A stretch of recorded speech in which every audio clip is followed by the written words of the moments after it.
কখনো কারো দীর্ঘশ্বাসের কারণ হবেন না। মানুষের দীর্ঘশ্বাস খুব খারাপ জিনিস। আপনি কাউকে ঠকিয়েছেন, কাঁদিয়েছেন, শাসিয়েছেন, হৃৎপিণ্ডে আগুন লাগিয়ে চলে গেছেন, কষ্ট দিয়েছেন, অতিরিক্ত অবহেলা করেছেন, মানুষের সাথে খারাপ ব্যবহার করেছেন। যে মানুষটা আপনাকে অন্ধের মতো বিশ্বাস করত, তার বিশ্বাস ভেঙে দিয়েছেন।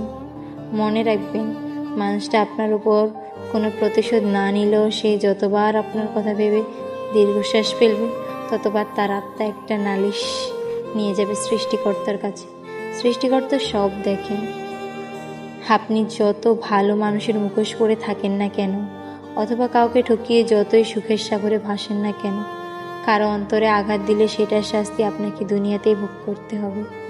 যে মানুষটাকে আপনি ঠকিয়েছেন, সে যদি একসময় এসে আপনাকে মাফও করে দেয়, কোনো অভিশাপ না দেয়, তবু আপনি শাস্তি ভোগ করতেই হবে আপনাকে। রুহু হায় বলেও একটা কথা আছে, যেটাকে আমরা রিভেঞ্জ অফ নেচার বলি। প্রস্তুত থাকবেন সর্বদা। মানুষ ছেড়ে দিলেও প্রকৃতি কাউকে ছেড়ে দেয় না।